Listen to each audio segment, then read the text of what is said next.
Ad Infinitum is the only podcast solely focused on audio ads. Advertising. The creatives who make them, and/or the latest thinking that informs them, how the space is evolving, and, my favorite part, a roundup of recent audio ads and analysis by yours truly, Ad campaign. Stew Redwine, VP Creative at Oxford Road, and each episode's guest.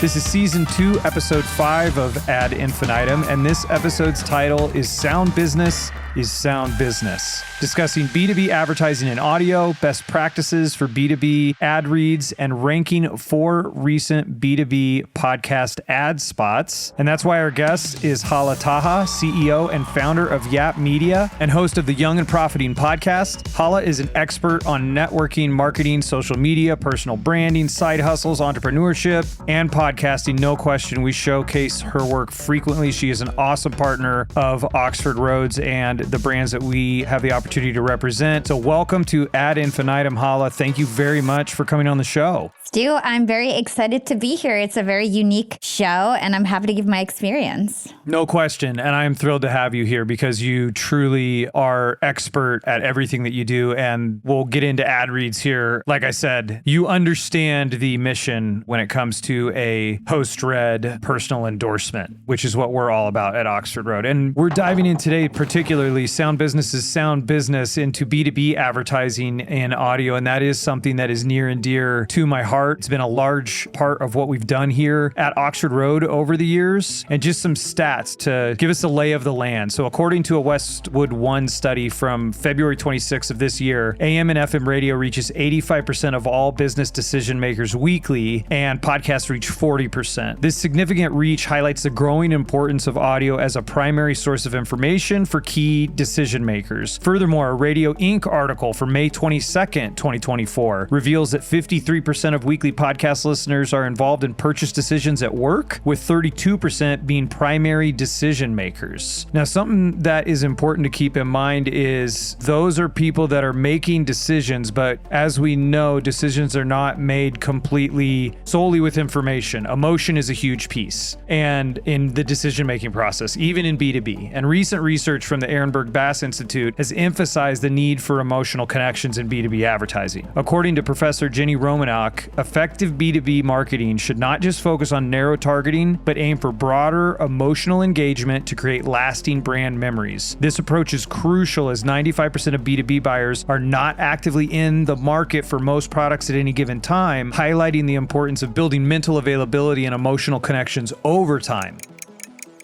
And that was from Marketing Week of April of 2024. So why is audio so effective for B2B marketing? I think one key reason is the medium's ability to build a personal connection. It's inherently intimate. We talk about that a lot. The hosts that you listen to, you trust them, you form a relationship with them. Audio advertising leverages the power of voice to convey authenticity and trust, creating a unique bond between the brand and the listener. This is particularly important in B2B contexts where building those long-term relationships and establishing credibility are crucial because, like we said, only 95% of them are even in market at any given time. But how do you ensure your B2B audio campaigns truly resonate, connect? Let's talk about some strategies. First, it's all about incentivizing engagement. Simply saying call now for a free consultation won't always cut it.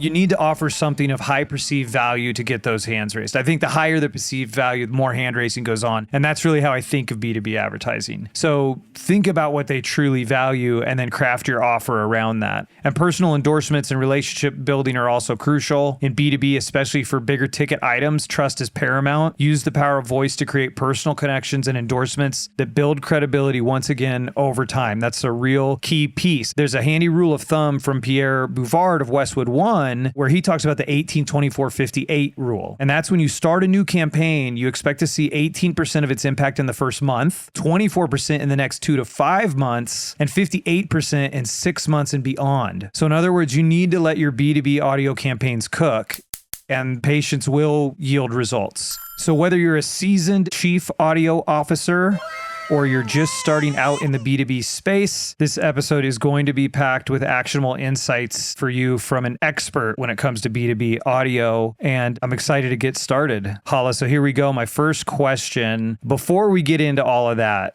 I think, to get a little bit of the lore of Hala Taha. Can you tell us a bit about your background and how you turned your side hustle podcast into the YAP Media empire, just to give those who don't know a sense for who you are and what you've accomplished? Sure. So I started my podcast, Young and Profiting, 6.5 years ago now as a side hustle. I was working in corporate at the time at Disney streaming services. And so I launched this podcast as a way to basically help other people. I had actually been a failed entrepreneur in the past. I was an entrepreneur straight out of college and it didn't work out. And then I went into corporate pretty late in my life and knew how to become successful in corporate. So I had two people to speak to, entrepreneurs and corporate professionals. I decided to start this side hustle podcast. I had been in radio in the past. I used to work at Hot 97. I was Angie Martinez's assistant, who was the voice of New York for 3 years. And I used to run the Delete boards at the radio station and run the phones and do the commercials and just really got my feet wet in the radio world at Hot 97. And I would have online radio shows and then I had a blog. And so by the time I was in corporate, I actually had like 5 or 6 shows before I launched my first solo podcast. And this time, instead of having a music culture focus, I decided to have a business focus because I suddenly had all this business experience and I wanted to help change other people's lives. Now, when I started my podcast, I literally thought I would never make any money. I thought that it was just going to be a hobby forever, that it was just a passion project because I didn't understand the money and the business side of podcasting yet. So I launched my podcast 2 years later. It became really popular. I became an influencer on LinkedIn. That's when I launched my social agency. It was the first time that I actually monetized my podcast. It was through the guests that would come on my show, and they would always ask me about my LinkedIn following and podcasts, and I started doing those services for other people. And that's a lot of the pattern in my career, is basically doing it really good for myself, doing something good for myself, whether that's building LinkedIn or starting a podcast, growing a podcast, monetizing, and then turning that into services for other people. So I did that with my social agency. Anything I did for myself, I would then just serve other clients with that service. We became an award-winning agency called YAP Media. And then 2.5 years ago, I launched my business and self-improvement podcast network, which is now one of the top business networks in the industry. I've got Jenna Kutcher's Gold Digger on my network, Amy Porterfield, Trent Shelton, John Lee Dumas. I've got so many great podcasters in my network, and it all started from my podcast. And like I said, turning what I do well for myself as a service for other people. I monetized my podcast and figured that out and started doing that for other people with my network now, the YAP Media Podcast Network. I think that's so excellent because it's like you system test, you pressure test on yourself and discover the hand of the market and the solution, and then you're able to scale it out to other people. I want to ask you a question that is really fascinating about you, is that you have the background in radio, because there's so many folks in podcasting that, like, it's been interesting in my time at Oxford Road, and I've been at Oxford Road since the beginning. You know, you bump into folks in podcasting that, like, they don't even know radio exists, or in a sense are learning the lessons from 100 years of radio are like being relearned by podcasting as podcasting's coming of age. How pivotal or critical do you think it was that you had that radio experience going into podcasting? I think it really did help because I saw how, for example, how to read commercials well. Because I actually used to read commercials even back then. So I've been reading commercials for 20 years now. You know what I mean? Radio really did help. It also helped me understand how to be quick. It helped me learn how to audio edit, how to produce shows, research for guests, all those kinds of things. So I definitely went in as a brand new podcaster, with so many years under my belt, which is why I think my podcast was really popular from the start, because I did have all this production experience and radio experience that I could bring to the table even as a brand new podcaster. So for sure, it helped me. And I think that experience, like the pressure experience, is so important. Like, it's cool you had those early, like anybody early in their career, if you can be in some sort of dynamic where you have to deliver broadcast radio, like it has to be done. The ad break's coming, like it has to go on air. And then you're able to do a whole lot more reps as opposed to on-demand media. It can sit and you can be in your garage practicing and practicing and practicing and trying to make it perfect, and you never actually ship. But that's a separate show. So when you, given that you had radio experience, that's awesome, and then into podcasting, in your experience over the years that you've been in audio, where do you see B2B advertising fitting into audio in general? Yeah, I think podcasting is a really great place for B2B advertising because there's different categories of podcasts that really cater to business owners. So the entrepreneurship category on Apple, for example, where my show fits, where almost all the shows in my network are business shows, marketing shows, entrepreneurship shows, technology shows, right? These are the shows where the listeners are super niche and interested in business products that they're actually going to be using their services. So when you're advertising on the radio, you're reaching a broad audience where only a small subset of them might actually be interested in your products and services. Whereas a podcaster is going to be talking to your exact target audience. So like I said, a lot of the entrepreneurship shows and marketing shows especially are a great place for people to advertise their B2B softwares. The other thing to know about B2B advertising and podcasting is that a lot of the biggest thought leaders in industries are podcast hosts. And you'll be able to advertise on their shows for a far lesser amount than you would to be able to like hire a celebrity to do a TV commercial, for example. So it's way cheaper to actually speak to a thought leader in somebody's niche than to produce some whole big TV commercial and this and that. On top of that, the listeners of podcasts are in their prime earning years. 90% of podcast listeners are 18 to 54, whereas radio and TV users are a generation older, right? The average radio and TV viewer or listener is in their 50s. Right? So they're kind of starting to retire, not really looking at different B2B opportunities out there. So podcast listeners are usually a better target fit for B2B advertisers. You know, it's funny, on a recent podcast you were on, Launch Your Business with Terry Rice, I did notice that you said, there's nothing you could ask me about podcasting that I don't really know the answer to. And you pretty much proved it with that answer. You've got the whole thing worked out. You take this stuff deadly serious, don't you? I do. I mean, I'm always presenting about podcasting. I own a podcast network. They call me the podcast princess for a reason. I know everything about monetizing, growing, producing a podcast. And that's why literally the top podcasters in the world whose shows are larger than mine often. Like, I'm not the biggest podcaster in my network because I just know the business of podcasting better than anyone else. Not necessarily I'm the best podcaster that ever was, right? I'm the best podcaster that knows the business of podcasting. That has been my experience, and you're proving it right now. And I think it makes a larger point that, you know, you've been using the word niche, just like audio is niche. And then you go within it even further. And like podcasts, like there's a lot of nuance to all of it. And that's what we're all about at Oxford Road. And with Ad Infinitum, our listeners, the chief audio officer, which are the individuals that are responsible for the dollars that are being deployed in audio. And they're responsible to make them work and report back to their organizations, hey, I made this work. And for a long time, audio has been treated as an afterthought. It's getting increased attention, but it's still a very small slice of everything that's being spent in advertising. So it's good to hear and to express to others that there is a tremendous amount to get educated about and to become expert at, so that you can make the ads work very well in a medium where ads work particularly well. And as a podcast host yourself, and then also running your business, how do you coach others? And then how do you yourself approach ad reads specifically for B2B advertisers to make them effective? So first of all, actually trying to know and use the product, like really understanding like what is the product? Who does it cater for? What problems does this product solve, right? Understanding the price points of the product and thinking about what would your listeners actually want to understand about the product? What do I actually need to focus on in this ad read to get my listeners to take action and convert? The other thing is the way that you read your ads. So incorporating storytelling, right? People learn the most with stories. So what story can I tell about myself and how this advertiser solved my problem? How can I do this in an entertaining way, in a funny way? I try to make my ad reads as funny as possible. A lot of the times, I remember I went on Cal Fussman's podcast, and he basically was like, Hala, I listened to your show, and the most entertaining part about your show, in my opinion, was the ads. He's like, I've never listened to ads and felt like entertained, and I don't have ads on my podcast, and you have changed my mind that now I want to start playing ads on my podcast because you taught me that I can do it in a way that's actually entertaining and interesting. And that's how I think about my ads. How can I bring in my own personal life? How can I tell my own stories? Because I'm always interviewing other people. So how can I use this as an opportunity for my fans to hear more about my life and how this brand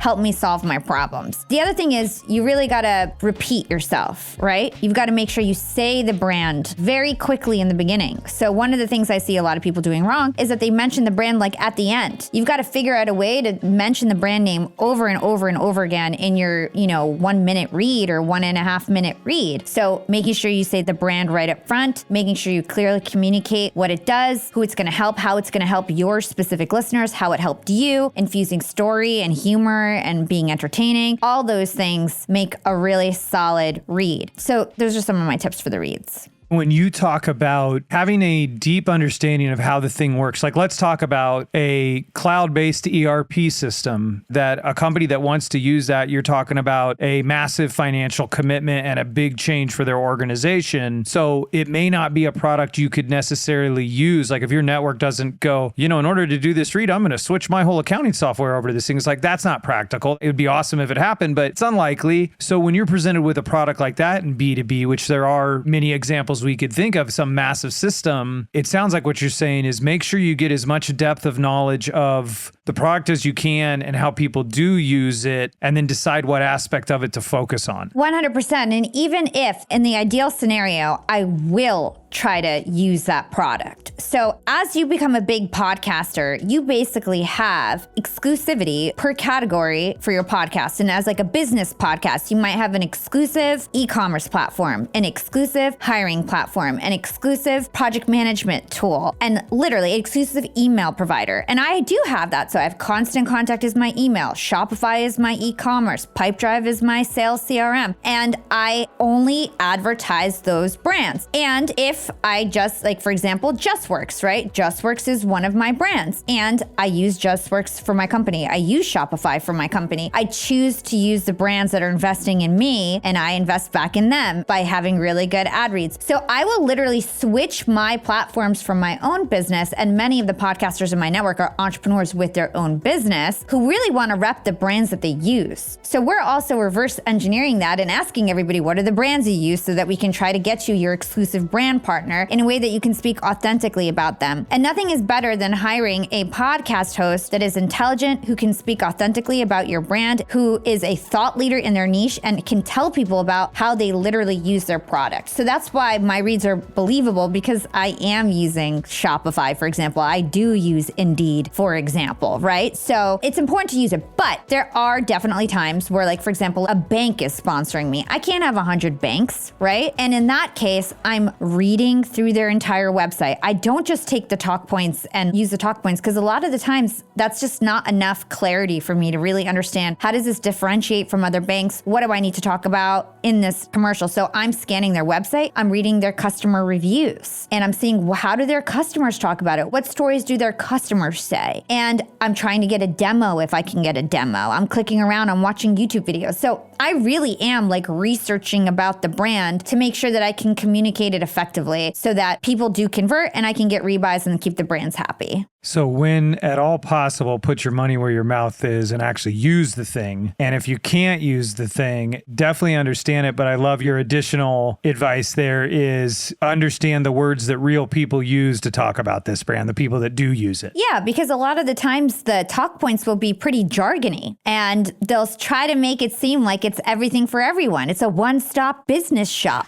You know what I'm saying? And it's like, but what does that mean? It's a one-stop shop. Many people don't want a one-stop shop. You want the best of everything, right? So I try to distill, like, what is it exactly that they sell that they're the best at that I can sort of hone in on as the differentiator for this brand. It's a one-stop shop and they cut out the middleman. No fees, right? Yes. It'd be so fun to like make an ad for nothing. It's just jargon.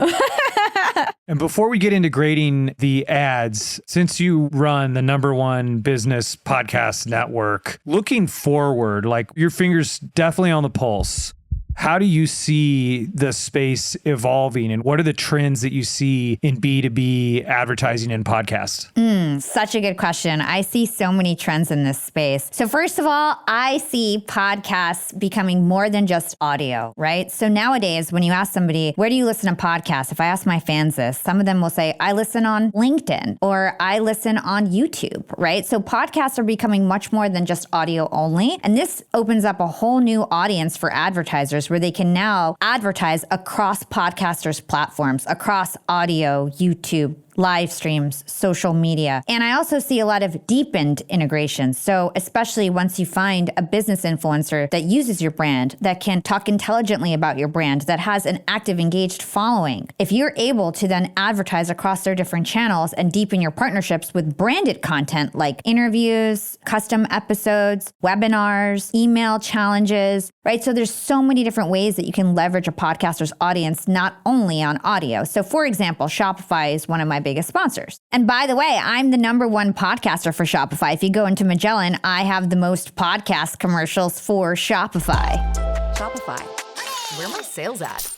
I love that sound. And Shopify, because I am their top podcaster, wanted to do deeper integration. So I actually worked with Oxford Road to put on this creative sponsorship. So we did a 3-part series, and basically I interviewed their top entrepreneurs who use Shopify. So I interviewed the CEO of Allbirds, the CEO of Thrive Cosmetics, and I interviewed the CEO of Shopify. And I put it out like I would any other podcast. I asked, the guests how they use Shopify in their business, how it was able to help them focus on their core business. I incorporated my own use case with Shopify in the interviews, and it was super organic. My audience loved it because it had perfect brand fit. It didn't feel out of place. I would have interviewed these people anyway for my podcast, and we just incorporated Shopify in a very organic, authentic way. So that's just one example of some of the creative branded content that you can do with B2B with podcasts that are just simply not possible on TV and radio. Could you imagine doing a whole TV episode that incorporates your brand? It just wouldn't really happen. And also, B2B software is not very visible, so you can't do like product placement, right? This is basically doing product placement, but in an audio podcast, right? So it works really well. The last thing I'll say is that when you work with business podcast hosts, they tend to be entrepreneurs that sell their own products and services. So what does this mean? A, we're all marketers, we're all sellers. We all know how to speak authentically and convincingly to persuade people to do what we want, because we do that in our own businesses.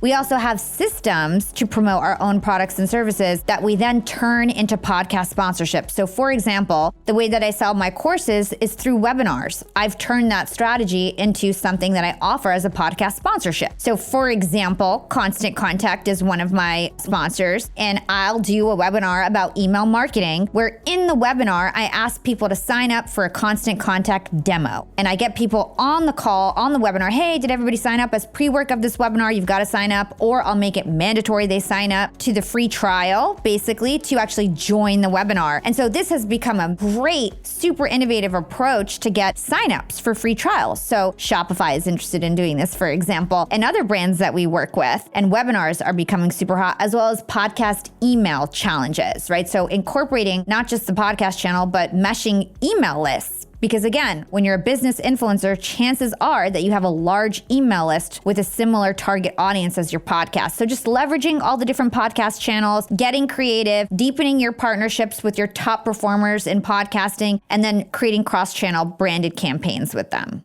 Well, thank you for the masterclass on B2B audio advertising. You're delivering the goods. I'm curious on the webinars. So what you're saying, so I understand, you're then present on the webinar as well? Yes. So it's basically a custom webinar that our entrepreneur podcast influencers can create. So like we'll do like an email webinar for Constant Contact. For Shopify, for example, it would be like a how to start a side hustle webinar. And the pre-work of this webinar will be signing up to the demo. And in the actual webinar, there might be 1,000 people there. Hey, let me know in the chat when you guys are done signing up. Yes, yes, yes, yes. The brands are so happy. They're like, you got 600 signups in 1 hour. That's really hard to do without having a live event. Then we take that webinar, we turn it into an audio episode. We turn it into a YouTube episode. We turn it into social content, do DM retargeting. We turn it into an email blast that then gets replayed, right? So we're crushing for people with these campaigns that we take. Like I said, almost everybody in our network are very successful entrepreneurs. What are the ways that they promote their own products and services? We turn that into sponsorship. So for me, it's webinars. I do that for my own courses. So I've turned that into sponsorship opportunities for my brands, and they love it. It's a way to deepen your partnerships with your top performers. That's outstanding, because what we've seen works in B2B so well, and particularly in audio, is this idea of hand waving. and going like, hey, it's just you're trying to get them in the door, to get them in the funnel, to begin the process of communicating. And then something like a webinar is so powerful as you're testing to be able to do further demonstration, right? Like Aristotle told us 2,300 years ago, a person is not fully persuaded until they see a thing demonstrated. Particularly B2B, 95% of them aren't in market, but maybe they're considering, or maybe they are starting to build preference for you. It's something they can wave their hand, they can come attend this thing, and the opportunity there then to close them once you've got them in that environment goes through the roof.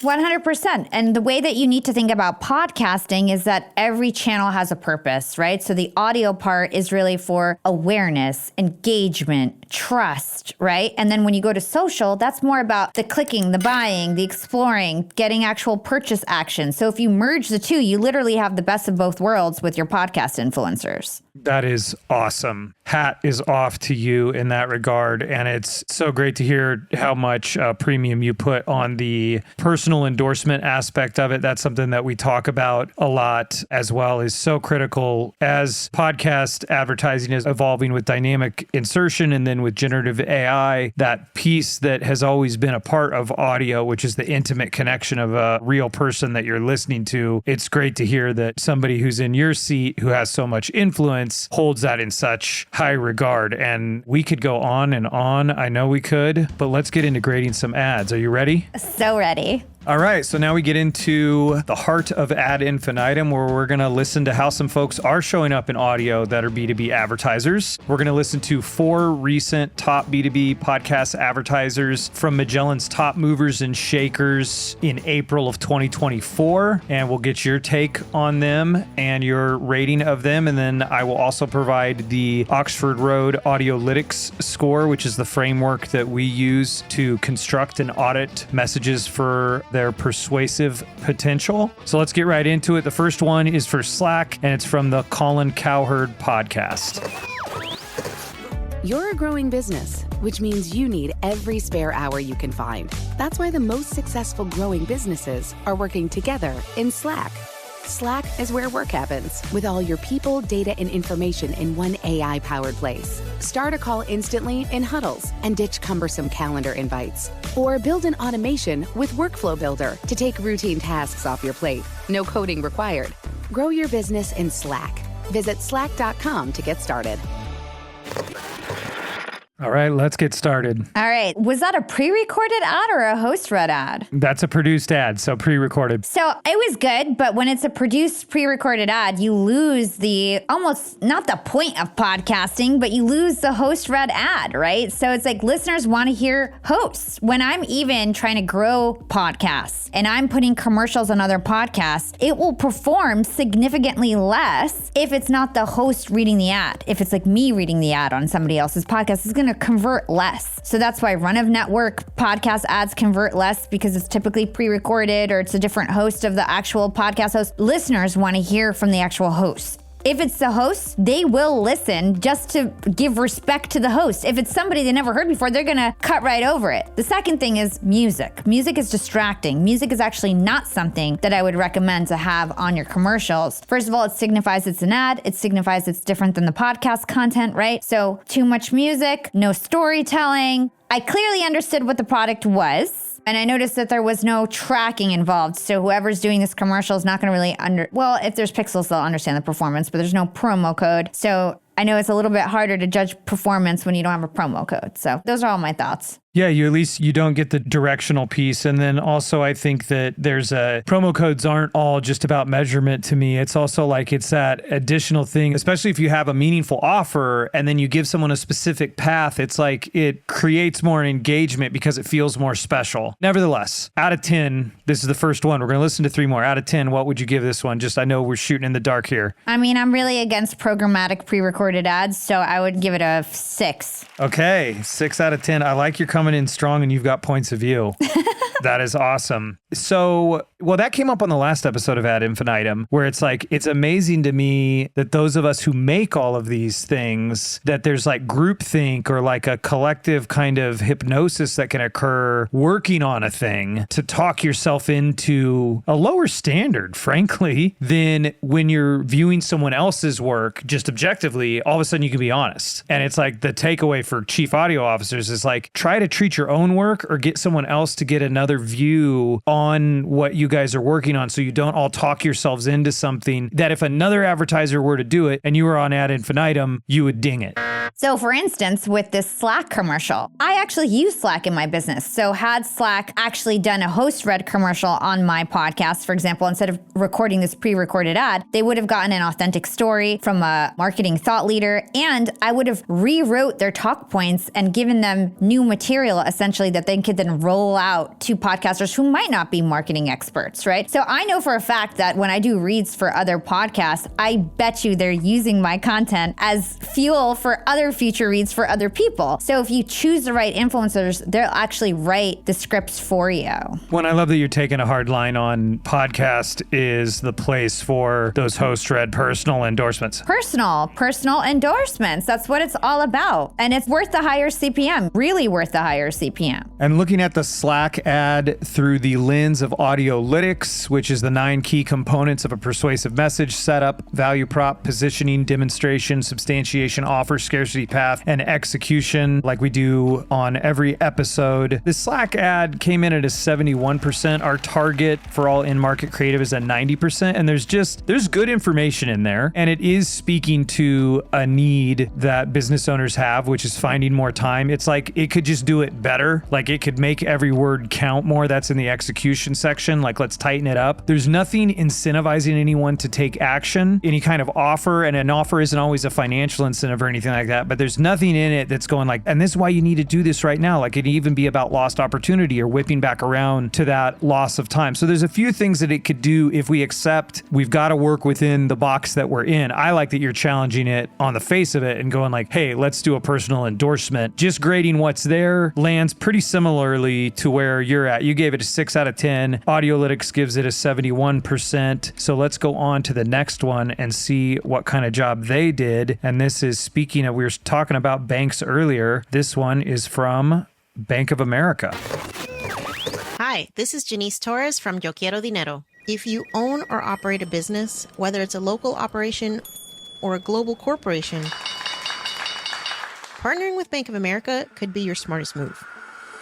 By teaming with Bank of America, you'll enjoy exclusive digital tools, award-winning insights, and business solutions so powerful, you'll make every move matter. Position your business to capitalize on opportunity in a moment's notice. Visit bankofamerica.com/bankingforbusiness to learn more. What would you like the power to do? Bank of America NA, copyright 2024.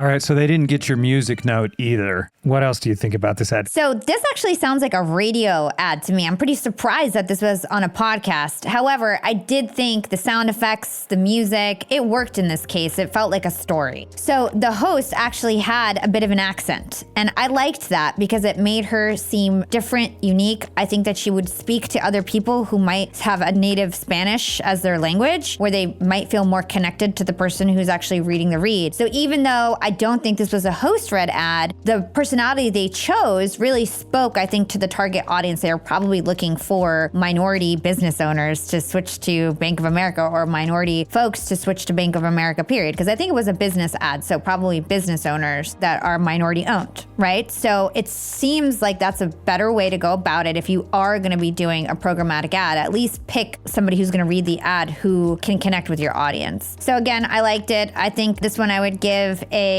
8 out of 10. It had a unique offer at the end. You knew exactly who you were talking to. It felt inspiring. I think the person who read the ad probably connected well with the audience. Yeah, and I think you bring up a good point. It's interesting. It's Denise Torres from Yo Quiero Dinero, which is another podcast. And this ad is on the Intelligence podcast by The Economist, which is interesting to me. I wonder, do you ever see that where it's like, for instance, we could use an ad of Hala Taha for Shopify that runs on other podcasts. Like, what do you think about that? I think that's appropriate if they probably loved that girl's ad. They felt like it was converting super well and they wanted to test it on other ads. I see that a lot as run of network ads. So for example, at YAP Media, we'll do a run of network ad that I read across all of our different business podcasts. That can work well. Especially, I think the fact that this lady had an accent made it immediately obvious to the listener, if they were a minority, that this person is one of them, right? So it's a little bit harder if you don't like have a way to communicate that. But it could be similarly if you're talking to women and somebody was a woman reading the read or whatever it is. That's massive, right? Because it's you want to hear yourself and you're going to respond more to someone that you feel connected to. I mean, that is still the magic of audio working. So Audiolytics gave this one a slightly higher score at 76%.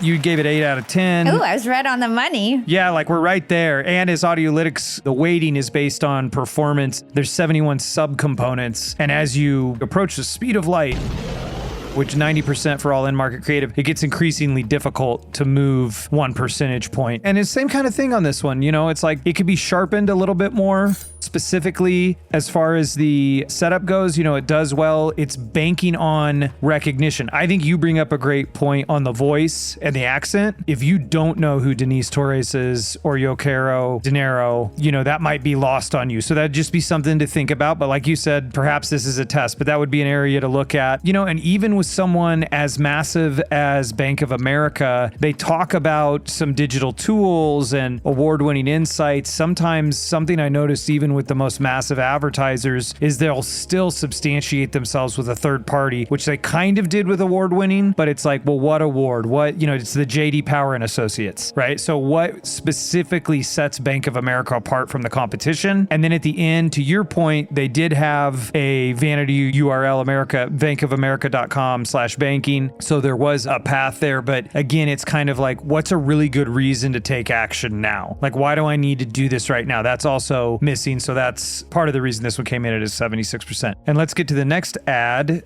which is from FedEx. And this was from Hidden Brain.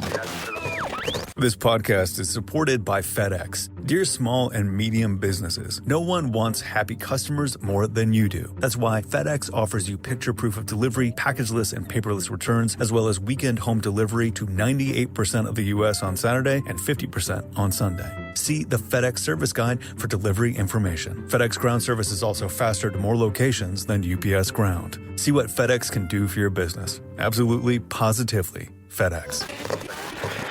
All right, so yet another produced one. What do you think? Yeah, I just don't jive with these produced ads. It felt like very, very commercial. Did not feel authentic at all. The music made it feel even more like a commercial. It just like felt like a commercial. You don't want your reads to actually feel like a commercial. You want it to be entertaining, connect. This one did not connect for me at all. I would give it a 5.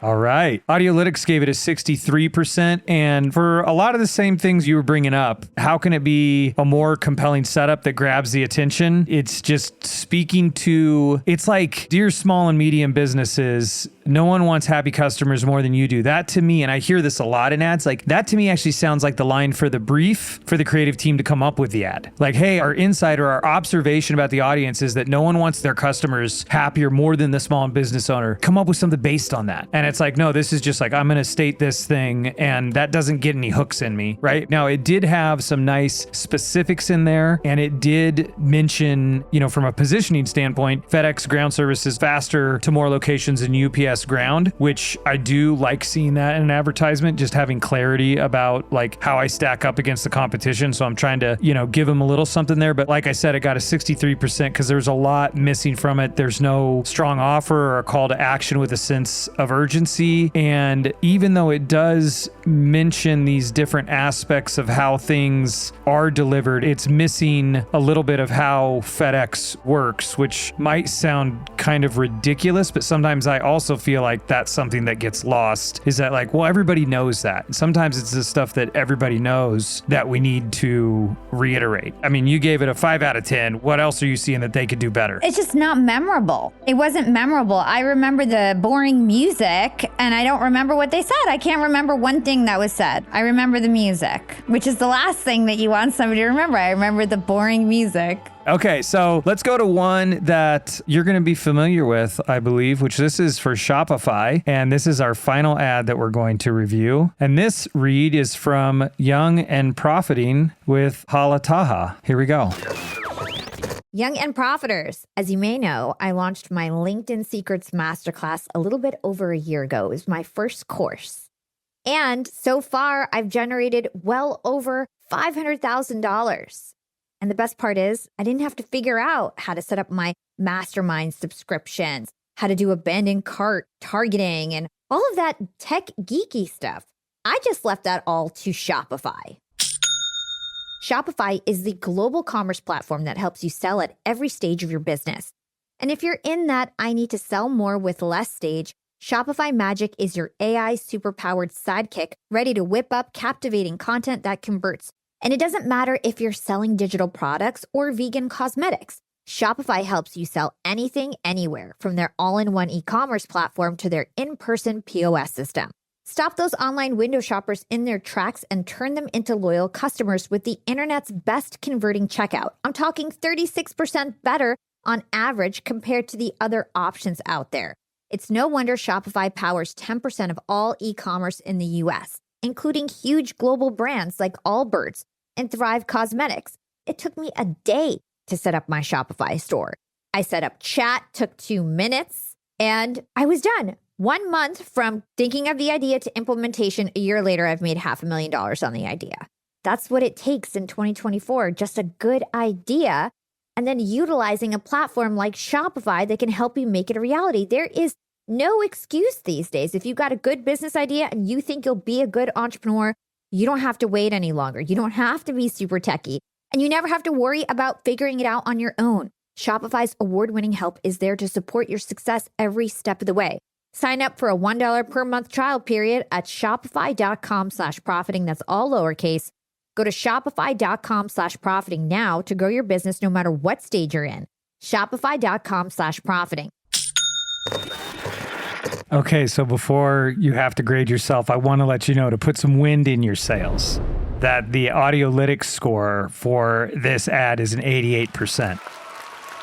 Our top score is a 90%. You nailed all of it. And that's a combo of the copy and your delivery and your personal story. But how would you grade yourself? Well, it's funny. Whenever I listen to my own ads, I'm like, oh, I think I did a different cut that was funnier. I think my team edited this and I probably did it better this time. So like, as I'm listening to it, I'm like, oh, that's not the funniest version that I read, or that's not the best version that I read. But people can't read your mind when they're editing your commercial. And it was a great commercial. So I think I did a great job. I've read like 500 Shopify commercials. So there's so many good ones out there, honestly. Some of the earlier ones are so funny where I'm at the end and I'm like, you be an entrepreneur and you could be an entrepreneur. And I go like crazy at the end. I think some of those older reads are really funny. I should like resurrect them. But yeah, I think I did a really good job. Here's the thing. I weaved a story in the beginning. And if you noticed, I tied it at the end. I said I earned $500,000 with Shopify in the beginning. And then I tied it again at the end and was like back to my personal story about how you don't need to figure it out. You could do this on your own. You could become an entrepreneur. What's going to incentivize them to sign up to a trial? Me showing them like, hey, I did this. I had no experience and look how successful I was with Shopify, right? And I gave other examples and I gave the talk points that Shopify wanted me to give, you know, and I also just weaved in my story to kind of tie it all together and also dumb it down for people.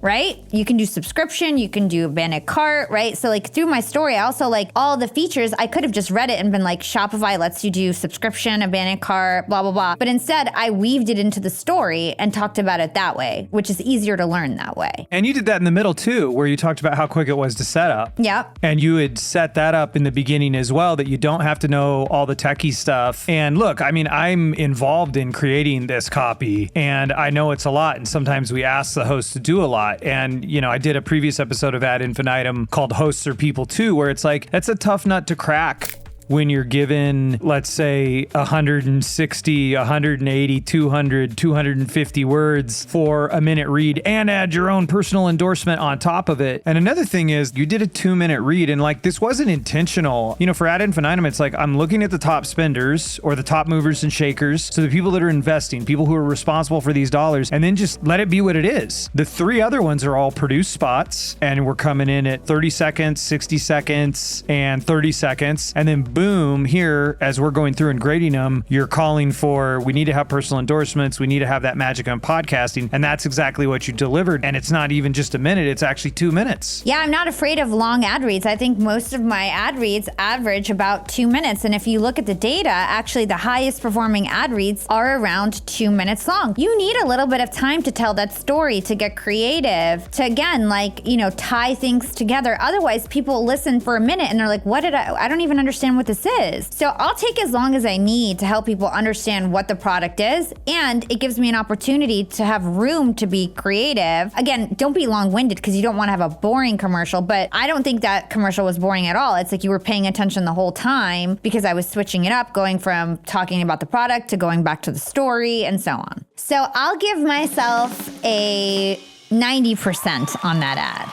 Yes, 9 out of 10. So we have our rankings. We've got Shopify at 9 out of 10, Bank of America 8 out of 10, Slack 6 out of 10, and FedEx at 5 out of 10. And that tracked right along with Audiolytics. It was 88% for Shopify, 76% for Bank of America, 71% for Slack, 63% for FedEx. And I think we've covered a ton for chief audio officers to keep in mind when they are advertising B2B in audio. And I think to summarize, I would say if you're going to do produced and you're going to go shorter, you've really got to earn it. You've got to make it engaging and interesting and different. However, ideally, you're doing host-read endorsements. And what I got from you today was make sure you've used it. 9 times out of 10, use the product. And if you absolutely can't use it, understand in human language from the people that can use the product. Then 2 would be to focus. Choose your focus. What are you focused on in the advertisement? Use storytelling, which you gave us a masterclass on how to do that. And then lastly, it's like 101, but you mentioned it and it's absolutely true. Mention the brand name early and mention it often. So the big takeaways I'm seeing right now for CAOs is have the host use the product. Do anything you can to help the host use the product or understand the product from those who do use it. Decide what the message is focused on, use storytelling, and mention the brand name early and often. And if you're going to do produced instead of host read, make something that really is noteworthy and memorable. And I just want to call out that, just in case it wasn't clear, that Young and Profiting won that competition.